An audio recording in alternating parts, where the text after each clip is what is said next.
रहीम अस्सलाम वालेकुम। आज का ये लेक्चर जो है ये फ़र्स्ट ईयर से है। फेडरल फर्स्ट ईयर का पहला टॉपिक आज हम डिस्कस करेंगे। ये उन स्टूडेंट्स के लिए है जिन्होंने अभी मैट्रिक के बाद जो फर्स्ट ईयर में प्रमोट हुए हैं वो इससे इंशाल्लाह ज़रूर फ़ायदा उठाएंगे। तो आज से हम इंशाल्लाह सेकेंड ईयर के साथ साथ फर्स्ट ईयर भी एक वीक में 2-3 लेक्चर जो है वो अपलोड किया करेंगे। तो फर्स्ट ईयर की केमिस्ट्री फेडरल बोर्ड की जो है वो रेगुलरली हम डिस्कस करेंगे, साथ साथ फर्स्ट ईयर और सेकंड ईयर फेडरल बोर्ड की। तो फेडरल बोर्ड में टोटल जो केमिस्ट्री में बच्चे 12 चैप्टर्स हैं, 12 चैप्टर हैं। 50% पेपर पहले 6 चैप्टर से आता है और 50% पेपर लास्ट 6 चैप्टर से आता है। इसमें 85 नंबर का पेपर होता है जिसमें 2 शॉर्ट क्वेश्चंस के पार्ट होते हैं। एक पार्ट में 10 शॉर्ट क्वेश्चन होते हैं और आपको 7 अटैम्प्ट करने होते हैं। दूसरे पार्ट में 10 शॉर्ट क्वेश्चंस होते हैं, आपको 7 अटैम्प्ट करने होते हैं।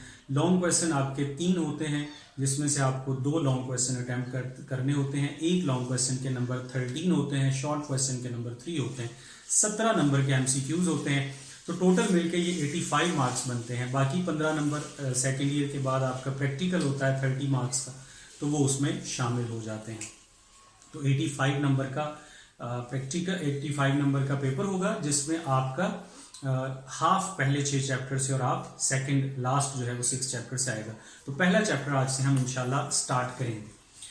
इस चैप्टर का नाम है बेटे स्टोइकियोमेट्री। हमारी डेली लाइफ एप्लीकेशंस में भी बहुत ज़्यादा अप्लाई होने वाला ये एक टॉपिक है स्टोइकियोमेट्री। स्टोइकियोमेट्री जो है ये जैसे मैंने लिखा हुआ कि 1792 में J.V. रिचर्ड इसने फर्स्ट टाइम एक पेपर पब्लिश किया जिसमें एलिमेंट्स की मेजरमेंट जो है उसकी पब्लिकेशन दी कि एलिमेंट की मेजरमेंट किस तरह से की जाती है किसी रिएक्शन में। तो इस वजह से इस वर्ड का मतलब स्टोइकियन का मतलब एलिमेंट है और मेट्री का मतलब मेजरमेंट है। तो इस वर्ड का मतलब तो एलिमेंट्स की मेजरमेंट है। किसी केमिकल रिएक्शन में आपने एलिमेंट्स को कैसे मेजर करना है, लेकिन हम सबसे पहले इसको डिफाइन करते हैं। अगर मैं सिंपलेस्ट वर्जन इसका दूं तो स्टोइकियोमेट्री एक ऐसी ब्रांच है केमिस्ट्री की जिसमें हम रिएक्टेंट्स और प्रोडक्ट्स की रिलेटिव अमाउंट को स्टडी करते हैं। The study of relative amounts of reactants and products. इसका मतलब ये है कि हम ये स्टडी करते हैं कि अगर हमारे पास इतने रिएक्टेंट्स हों तो हम कैलकुलेट करके बता सकते हैं कि हमने इतने प्रोडक्ट बना सकते हैं। ठीक है, इसी तरह से हमें प्रोडक्ट बता दिए जाएं कि आपने इतने प्रोडक्ट बनाने हैं तो हम केमिकल रिएक्शन से स्टडी करके बता देंगे कि हमें इसके लिए रिएक्टेंट्स कितने रिक्वायर्ड हैं। इसी तरह से अगर हमें एक रिएक्टेंट की अमाउंट बता दी जाए तो रिस्पेक्टिवली हमें पता चल जाएगा कि दूसरी चीज जो हमने इसके साथ रिएक्ट करवानी है उसकी कितनी अमाउंट चाहिए। So study of relative amounts of reactants and products is called stoichiometry। हमारे घर में हमारे इंडस्ट्री में हर जगह पे इसको अप्लाई किया जाता है। इवन एक छोटी सी प्रोडक्ट घर में चाय बनानी हो, खाना बनाना हो तो भी चीज़ें जो है वो एग्जैक्ट अमाउंट में ऐड होंगी तो ही अच्छी जो है वो प्रोडक्ट बनेगी। अगर स्टोइकियोमेट्रिक अमाउंट्स नहीं होगी, अगर जितनी मर्जी चीज़ें डाल देंगे तो जाहिर है प्रोडक्ट भी खराब होगी और आपका मटेरियल भी वेस्ट होगा। So study of relative amounts of reactants and products. Definition: branch of chemistry that deals with the study of relative amounts of substances। कौन सी substances involved in a chemical reaction जो chemical reaction में हिस्सा ले रही होती हैं। हो सकता है वो reactants हो सकता है वो products हों, उनकी स्टडी। तो chemical reaction में जो coefficients होते हैं, जो amounts होते हैं, उनकी स्टडी को कहते हैं stoichiometry। chemical reaction as given by Bayes chemical equation।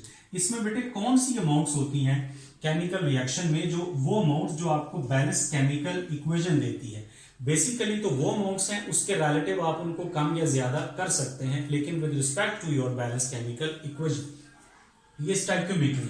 Balance chemical equation में ये जो कोफिशिएंट्स होते हैं, ये जो अमाउंट्स होती हैं, इनको कहते हैं stoichiometric amounts. Exact according to your balance chemical equation अगर आप अमाउंट्स लेते हैं तो उन्हें कहते हैं स्टोइकियोमेट्रिक अमाउंट्स। अब जरा ये देखिए कि ये हमारी बुक की एग्जांपल है कि रॉकेट मैन्युफैक्चरिंग में हाइड्रोजन जो है वो फ्यूल है। हाइड्रोजन की ऑक्सीजन के जरिए कंबशन होती है और वाटर बनता है।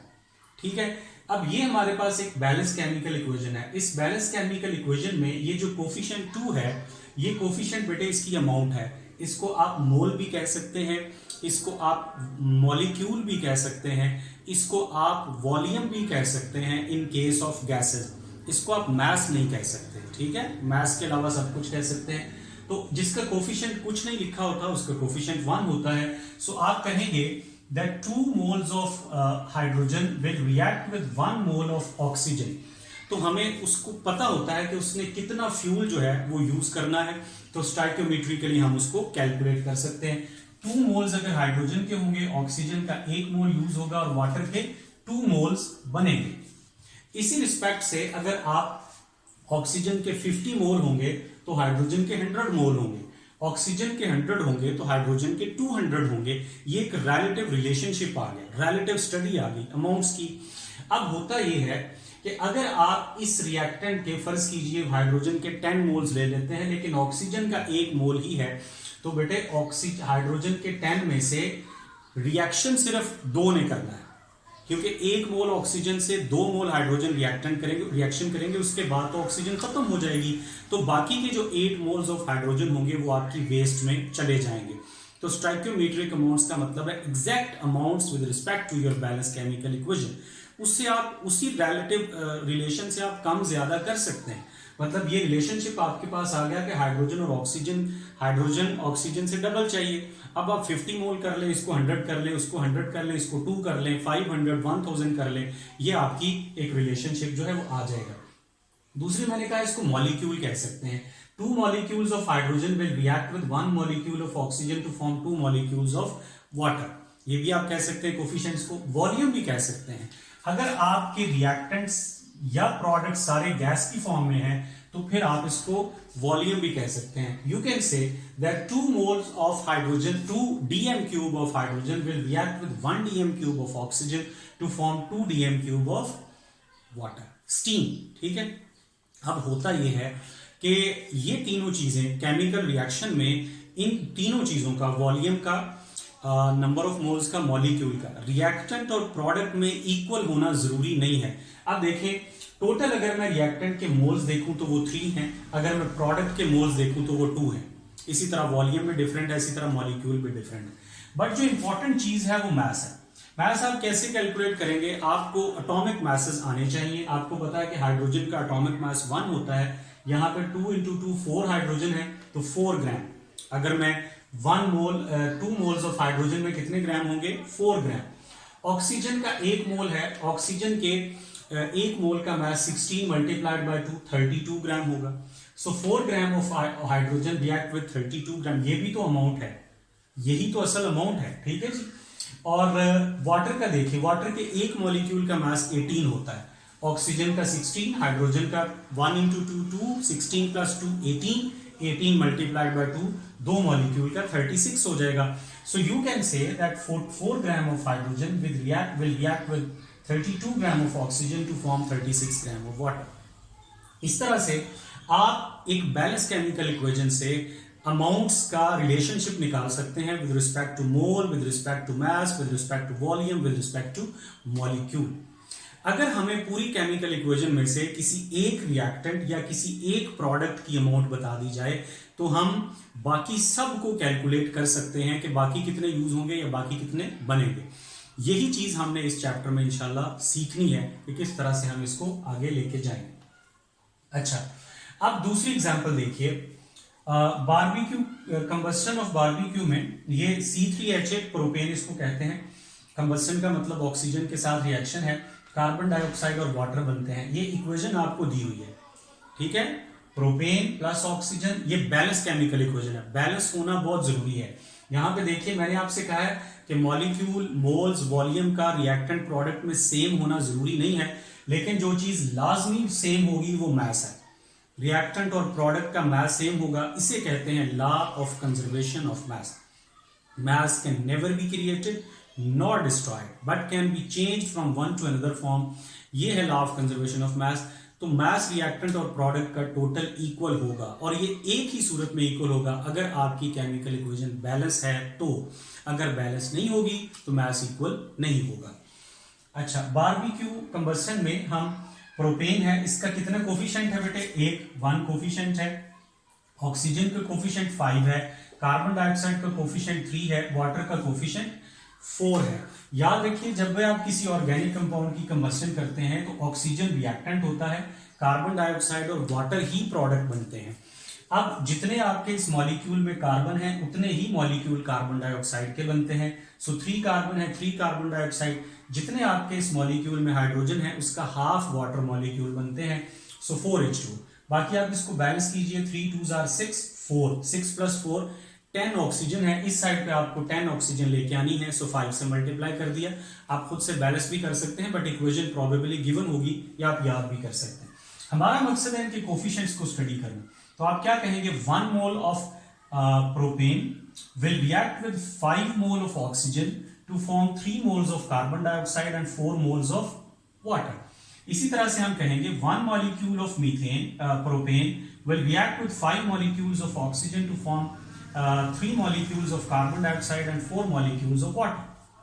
इसी तरह से हम इसको वॉल्यूम में लिख सकते हैं। अब इसका मास कैसे कैलकुलेट करना, मास में इसको 1 ग्राम नहीं कहना, यानी कोफिशिएंट को के साथ ग्राम लिखते हैं, ये मास नहीं होता। आपने इसका मोलर मास कैलकुलेट करना है बेटे। 3 कार्बन है, 8 हाइड्रोजन है, एक कार्बन का मास 12 होता है, सो 12 × 3 36, 8 हाइड्रोजन है, 36 में 8 ऐड कर दीजिए, 44 ग्राम। प्रोपेन के 44 ग्राम हो गए। ऑक्सीजन के एक मॉलिक्यूल का मास 32 होता है, 32 × 5 160 ग्राम हो गए। कार्बन डाइऑक्साइड, कार्बन का 12, ऑक्सीजन का 32, 44 एक कार्बन डाइऑक्साइड का होता है, यहाँ 3 है, सो 44 × 3 132 gram of carbon dioxide. Water का 18 होता है, 18 × 4 72 ग्राम। तो मैसेज में अब देखिए आप इस साइड पे 44 gram of propane will react with 160 gram of oxygen to form 132 gram of carbon dioxide and 72 gram of water. आप इसको और इसको ऐड कर लीजिए तो दोनों तरफ जो मैस है वो बिल्कुल इक्वल आएगा। ऐड कीजिए जी, यह आएगा 4, ठीक है, 6 + 4 10 एंड 1 + 1 2, 204, 2 + 2 4, 3 + 7 2 + 2 4, 3 + 7 0, 1 + 1 2, 204 ग्राम। तो मैस दोनों तरफ इक्वल होना चाहिए, इसे कहते हैं law of conservation of mass.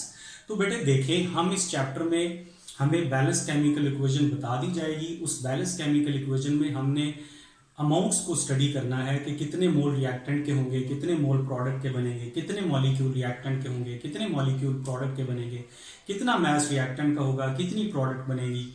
तो किसी भी एक पूरी केमिकल इक्वेशन में किसी एक रिएक्टेंट की मोल या एक प्रोडक्ट की अमाउंट दे दी जाए, हम तमाम चीज़ों को सॉल्व कर सकते हैं। पूरी तमाम रिएक्टेंट्स और प्रोडक्ट की अमाउंट हम कैलकुलेट कर सकते हैं। इसका नाम है stoichiometry, study of relative amounts of reactants and products. Product और रिएक्टेंट की जो रिलेटिव अमाउंट्स हैं कि कितने रिएक्टेंट हो एग्जैक्ट और कितनी प्रोडक्ट बनेगी। अगर आप किसी भी केमिकल रिएक्शन में इंडस्ट्रियल लेवल पे, हमारे डोमेस्टिक लेवल पे केमिकल इक्वेशन के मुताबिक अमाउंट्स को सिलेक्ट करते हैं तो आपकी प्रोडक्ट बिल्कुल ठीक बनेगी और वेस्ट भी नहीं होगा।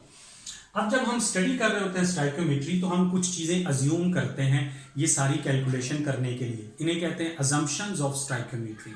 याद रखना है अजम्पशन ऑफ स्टोइकियोमेट्री की पहली बात बेटे ये होनी चाहिए कि reaction must be irreversible. Reaction reversible नहीं होना चाहिए।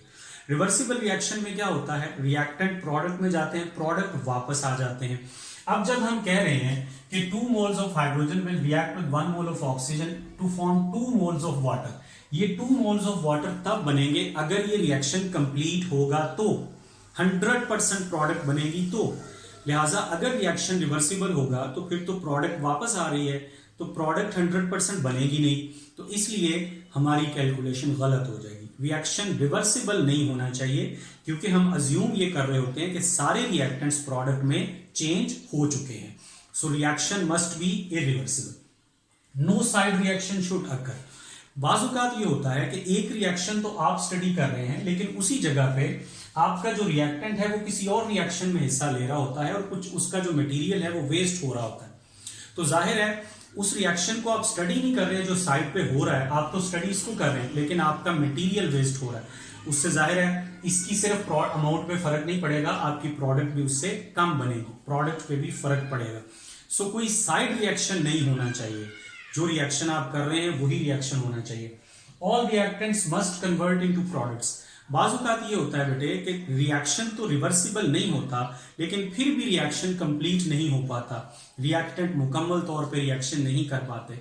तो ये बात हमने लाजमी अज्यूम करनी है कि सारे के सारे जो रिएक्टेंट्स हैं वो प्रोडक्ट में चेंज हो चुके हैं।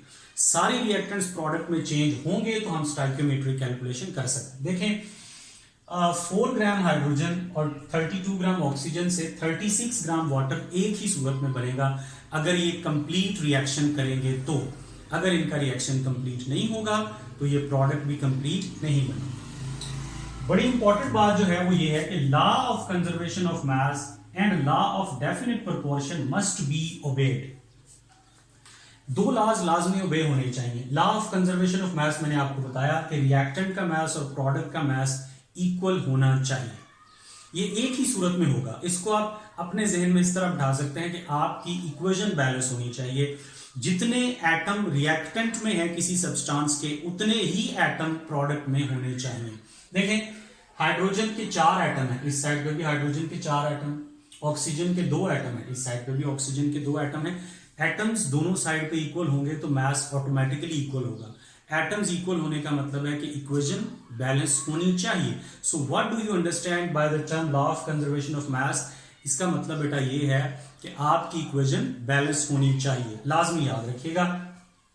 लॉ ऑफ डेफिनेट प्रोपोर्शन को लॉ ऑफ कांस्टेंट कॉम्पोजिशन भी कहते हैं कि अल्लाह की जात ने जो भी चीजें बनाई हैं वो एग्जैक्ट प्रोपोर्शन में बनाई हैं।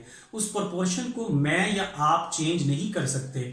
फॉर एग्जाम्पल वाटर का फॉर्मूला हमेशा H2O ही होता है, चाहे आप किसी भी चीज से बनाएं, चाहे आप हाइड्रोजन और ऑक्सीजन के रिएक्शन से बनाएं, चाहे आप कंबस्टन से बनाएं। वाटर में 2 हाइड्रोजन और 1 ऑक्सीजन ही होंगे।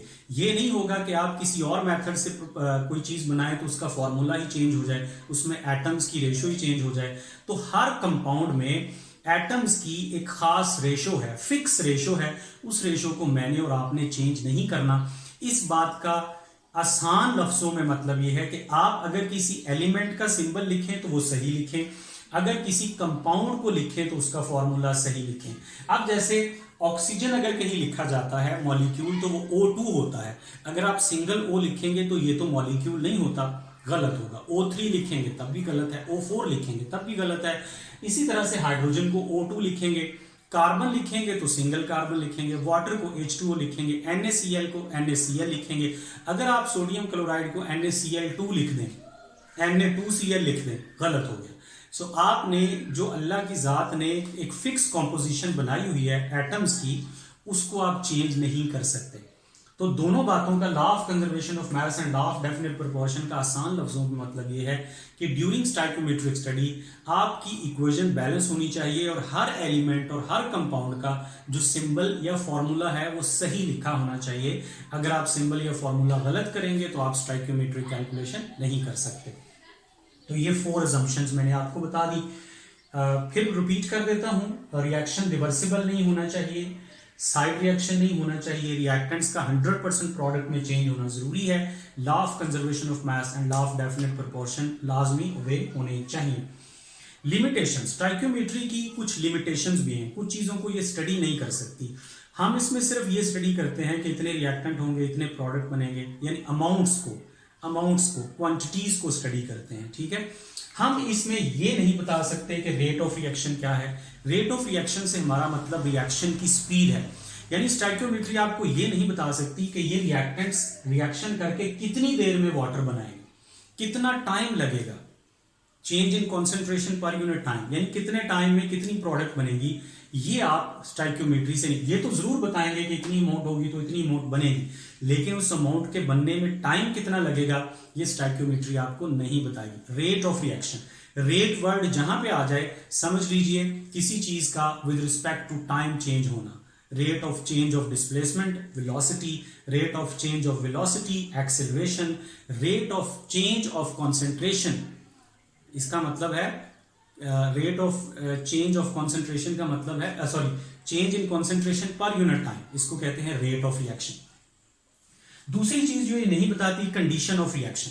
अब होता यह है कि बाज रिएक्शन ऐसे होते हैं जिनको प्रॉपर करवाने के लिए कुछ टेम्परेचर की जरूरत होती है, कुछ जो है वो फॉर एग्जांपल ये रिएक्शन है, रिएक्टेंट है ए, इसको आपने बी में चेंज करना है, यहाँ पे कुछ टेम्परेचर, कुछ प्रेशर, कोई कैटलिस्ट चाहिए, ठीक है। जैसे हैबर प्रोसेस में V2O आयरन कैटलिस्ट होता है, तो कैटलिस्ट कौन सा चाहिए, टेम्परेचर कौन सा चाहिए, प्रेशर कितना चाहिए, ये चीजें हमें स्टाइकियोमेट्री नहीं बताएगी। इन तमाम चीजों को कहते हैं कंडीशंस ऑफ रिएक्शन।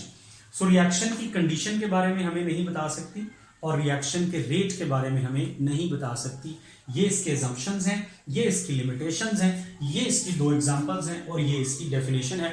कल हम इंशाल्लाह, क्योंकि इसकी अमाउंट मोल भी होते हैं, मॉलिक्यूल भी होते हैं, मास भी होता है, तो कल से हम अमाउंट्स का पहले एक इंट्रोडक्शन करेंगे कि मोल क्या है, उसको कैलकुलेट कैसे करते हैं, उसका मास के साथ क्या रिलेशनशिप है, Avogadro's number, number of particle, number of molecule क्या है, वो कैसे कैलकुलेट करते हैं, उनका मोल और मास के साथ क्या रिलेशनशिप है, वॉल्यूम कैसे कैलकुलेट करते हैं, मास गिवन हो तो मोल कैसे फाइंड करना है, मोल गिवन हो तो पार्टिकल कैसे फाइंड करने हैं, ये कुछ चीज़ें आगे स्टडी करेंगे और उसके बाद फिर हम इंशाल्लाह उसको साथ साथ एग्जाम्पल के साथ कंटिन्यू करते रहेंगे।